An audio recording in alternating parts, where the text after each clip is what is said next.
La Ciudad de México no es una ciudad, es un monstruo que respira, y para sobrevivir a sus pulmones de smog, hay que aprender a hacer aire. Don Aurelio lo sabía mejor que nadie. En el corazón de la colonia Roma, donde las cafeterías de especialidad cobran 50 pesos por un suspiro de cafeína y los jóvenes caminan con la mirada clavada en sus pantallas, Aurelio era el punto ciego de la modernidad. Vestía una gabardina que alguna vez fue de color beige, pero que tras décadas de exposición al hollín de los camiones y la lluvia ácida de junio, había adquirido un tono indefinido, similar a la corteza de un árbol enfermo. Sus manos, nudosas y con las uñas ennegrecidas por el trabajo de recolector, sostenían siempre 2 bolsas de rafia. Esas bolsas eran su armadura y su señuelo, dentro solo había latas de aluminio vacías que chocaban entre sí con un tintineo metálico, un ritmo que servía como banda sonora para su soledad. Aurelio no era un hombre joven, pero tampoco se podía decir que fuera anciano. Su edad era un misterio oculto tras una barba que parecía un nido de hilos de plata y ceniza. Se sentaba todos los días en la misma banca de la Plaza Río de Janeiro, justo debajo de la sombra del David de Miguel Ángel, la réplica de bronce que preside el parque. Desde ahí, veía pasar la vida. Veía a las señoras de alcurnia pasear a sus perros de raza, a los ejecutivos estresados hablando por teléfonos invisibles y a los turistas fotografiando las fachadas Art Nouveau. Para ellos, Aurelio era parte del mobiliario urbano. Un bulto incómodo que la vista saltaba instintivamente para no sentir la punzada de la culpa o el asco. Pero Aurelio no pedía. A diferencia de otros hombres de la calle que extendían la mano con una plegaria automática, él simplemente estaba. Si alguien dejaba una moneda, él asentía con una dignidad que descolocaba al donante, si alguien le ofrecía un sándwich a medio comer, lo guardaba en su bolsa con una parsimonia casi ritual. Sin embargo, detrás de esos ojos nublados por el cansancio, había una lucidez matemática. Aurelio no estaba ido. Estaba contando. Contaba los pasos del guardia de seguridad privada que custodiaba la galería de arte de la esquina. Contaba los segundos que tardaba el semáforo de la calle Orizaba en cambiar de rojo a verde. Pero, sobre todo, cronometraba la vida de la dama de piedra. Así llamaba él a la mansión que se erguía frente a la plaza, una construcción de finales del siglo XIX con ventanales de hierro forjado y gárgolas que parecían vigilar el cielo. La mansión era un anacronismo. Sus paredes, de piedra caliza, estaban devoradas por una hiedra salvaje que ya había logrado estrangular las tuberías externas. Los cristales, gruesos y soplados a mano, estaban cubiertos por una capa de polvo tan densa que el sol no lograba atravesarlos. Legalmente, la casa estaba muerta, atrapada en un laberinto de juicios testamentarios, herederos que se odiaban y deudas fiscales que superaban el valor del terreno. Pero para Aurelio, la casa estaba esperando. Todavía no, susurraba para sí mismo cuando el sol comenzaba a ocultarse tras los edificios de la avenida Chapultepec. El momento crítico del día llegaba a las 7 de la tarde. A esa hora, el flujo de transeúntes se volvía errático y la luz ámbar de los faroles comenzaba a crear sombras largas y deformes sobre el pavimento. Aurelio se levantaba de su banca con una pesadez fingida. Arrastraba los pies, exagerando una cojera que no tenía, y comenzaba su procesión hacia el callejón lateral de la mansión. Cualquier curioso que lo mirara vería simplemente a un indigente buscando un rincón resguardado del viento para pasar la noche. Pero Aurelio era un ilusionista del asfalto. Se detenía frente a una sección de la barda donde la hiedra era especialmente espesa. Allí, oculto por la oscuridad de un nicho que el alumbrado público no alcanzaba, realizaba un movimiento preciso. No escalaba, no forzaba candados. Simplemente conocía el secreto de una barra de hierro que, debido a la corrosión de los cimientos, se había desprendido de su base. Con una agilidad que contradecía su disfraz de vagabundo, Aurelio se deslizaba por el hueco. Un segundo estaba en la acera, rodeado de ruido y miseria, al siguiente, estaba en el jardín interior de la mansión, donde el aire olía a tierra húmeda, jazmines olvidados y silencio. Una vez que el muro de piedra se interponía entre él y el mundo exterior, Aurelio enderezaba la espalda. El hombre encorvado de las bolsas de rafia desaparecía. En su lugar, quedaba un habitante que caminaba con paso firme sobre la grava. Cruzaba el porche, sacaba de entre sus harapos una llave de bronce pulida, su único tesoro real, y abría la pesada puerta de roble. Al entrar, el estruendo de la Ciudad de México moría por completo. El silencio de la mansión era una manta pesada y reconfortante. Aurelio cerraba la puerta con un clic seco y giraba el cerrojo. Estaba en casa. El vago de la Plaza Río de Janeiro acababa de entrar a su palacio, dejando atrás la máscara de la pobreza para reclamar su trono de polvo y soledad. Al cruzar el umbral de la mansión, el aire cambiaba. Ya no era el aire viciado de la ciudad, cargado de gasolina quemada y comida callejera. Aquí, el oxígeno sabía a papel viejo, a cera de vela y a ese aroma dulce y fúnebre de la madera que lleva 100 años sin ver el sol. Aurelio se quedaba quieto en el vestíbulo, con los ojos cerrados, escuchando cómo su propia respiración se volvía el sonido más fuerte de la casa. En ese momento, realizaba su ritual de despojo. Dejaba las bolsas de rafia con latas junto a la entrada, como quien deja las armas en el armero. Se quitaba la gabardina rígida por la mugre y la colgaba en un perchero de bronce que representaba a una ninfa sosteniendo una rama de olivo. Debajo de la ropa de vagabundo, Aurelio vestía una camisa de algodón blanca, gastada pero pulcra, que él mismo lavaba a mano en un rincón del patio trasero que nadie podía ver desde la calle.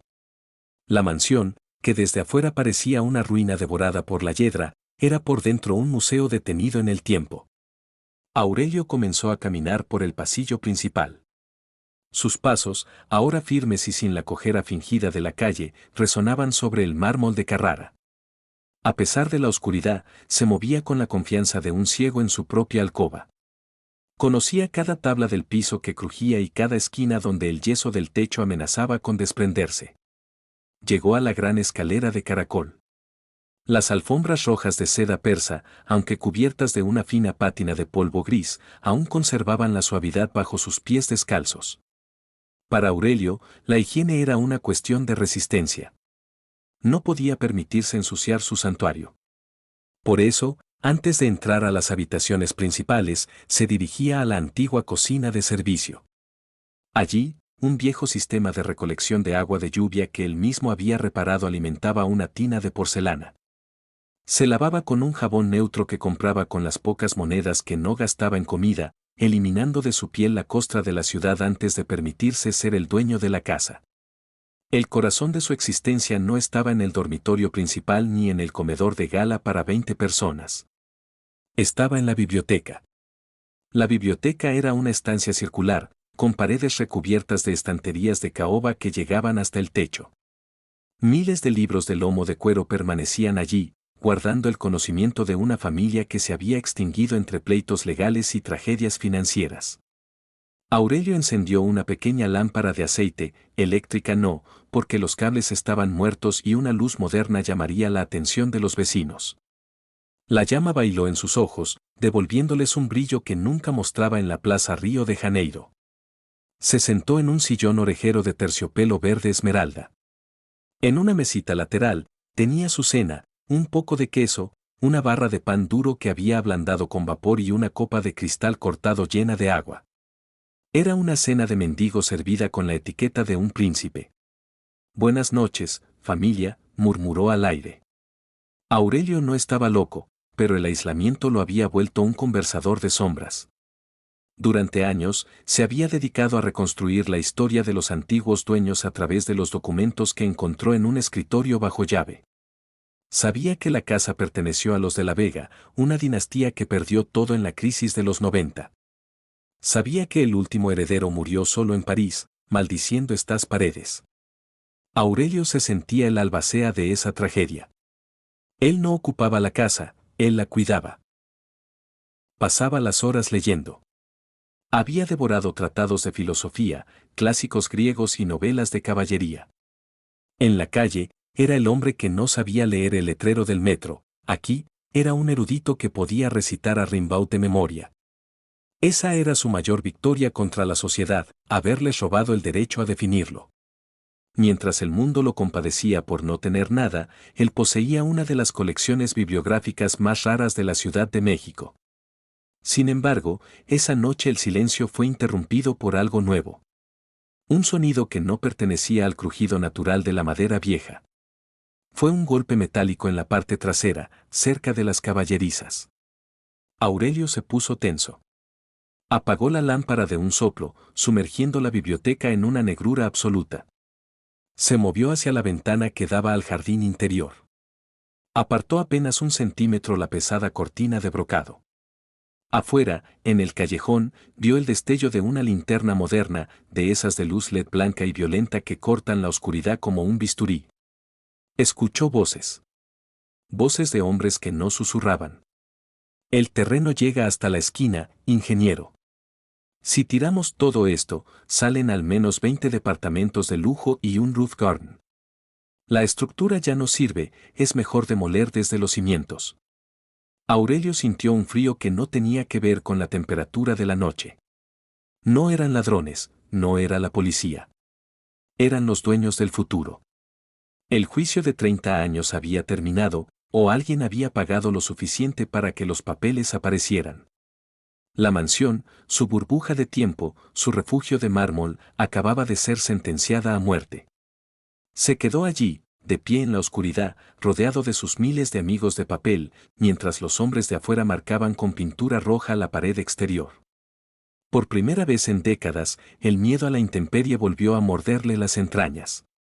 Sabía que no podía pelear contra las máquinas, pero también sabía que un rey no abandona su castillo sin dar una última lección de elegancia. Regresó al sillón, pero no volvió a encender la luz. Se quedó mirando la oscuridad, planeando su salida. No se iría como un criminal huyendo, se iría como el fantasma que siempre fue, dejando tras de sí un misterio que los arquitectos no podrían resolver con planos ni excavadoras. La Ciudad de México estaba a punto de recuperar a su vagabundo más rico, y la mansión estaba a punto de perder a su único y verdadero habitante. La mañana siguiente al avistamiento de los ingenieros, la colonia Roma despertó con un ruido que no era el habitual pregón del gas o el afilador de cuchillos.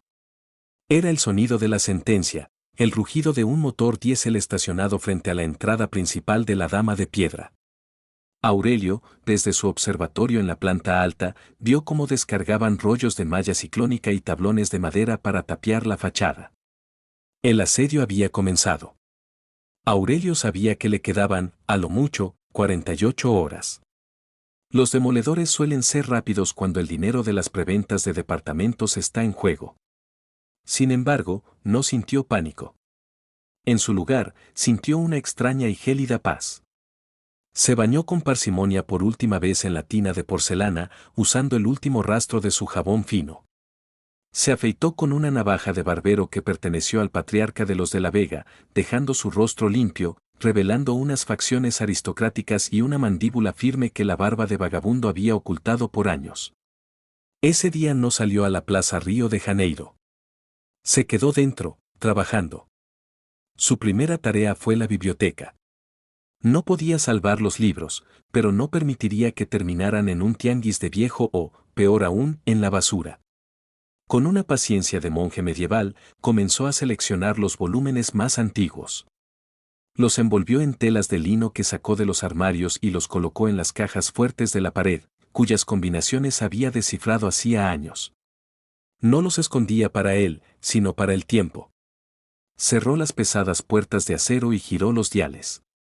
Si los demoledores eran descuidados, los libros morirían; si eran minuciosos, encontrarían un tesoro que retrasaría la obra meses por trámites de lina. Era su pequeña guerrilla burocrática. Mientras tanto, afuera, el mundo seguía ignorando su existencia. Los obreros golpeaban las paredes exteriores con marros para probar la resistencia del sillar. Cada golpe resonaba en el pecho de Aurelio como un latido de despedida. Llegó la última noche. La ciudad estaba inusualmente silenciosa, como si el monstruo de asfalto guardara un minuto de silencio por la casa que iba a morir. Aurelio se vistió con sus mejores harapos. Se puso la gabardina, pero esta vez, debajo de ella, llevaba un traje de lana gris que había encontrado en un baúl sellado al vacío, una reliquia de los años 50 que le ajustaba perfectamente. Se veía como un fantasma de la elegancia atrapado en una envoltura de miseria.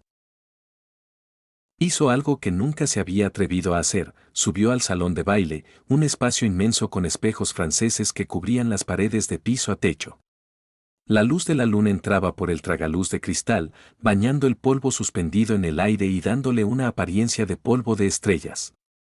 Aurelio comenzó a caminar por el salón. En su mente no había silencio, había una orquesta tocando un vals de Juventino Rosas. Se movió con una gracia que ningún indigente de la CDMX poseería jamás, bailando con una sombra, con el recuerdo de una ciudad que ya no existía, una ciudad de palacios y no de cajas de cristal y acero. Es hora, dijo, deteniéndose frente a su reflejo. Ya no veía a un vagabundo. Veía al guardián de un secreto. A las 4 de la mañana, antes de que el primer rayo de sol delatara su silueta, Aurelio inició su acto final. No se llevó nada de valor material. Sus bolsas de rafia, antes llenas de latas, ahora contenían solo 3 cosas: un ejemplar de la Divina Comedia, una botella de vino tinto de la cava subterránea que había guardado para una ocasión especial, y la llave de bronce. Salió por el mismo hueco de la yedra por el que había entrado cientos de veces. Al pisar la acera de la calle Orizaba, sintió el frío húmedo de la madrugada. Se detuvo un momento y miró hacia arriba. Una de las gárgolas parecía guiñarle un ojo desde la cornisa. Aurelio dejó la llave de bronce sobre el borde de la ventana exterior, a plena vista, como un regalo para quien tuviera la suerte o la maldición de encontrarla. Caminó hacia la Plaza Río de Janeiro. Se sentó en su banca de siempre, la que estaba bajo el David. Abrió la botella de vino y bebió un largo trago. El sabor del roble y la uva vieja le quemaron la garganta, recordándole que seguía vivo. Cuando el sol finalmente salió, los primeros obreros llegaron con los trascabos. El estruendo de la primera pared cayendo fue ensordecedor. Una nube de polvo blanco, cal y olvido se levantó sobre la calle, cubriéndolo todo. La gente que pasaba hacia el metro se tapaba la nariz y apuraba el paso.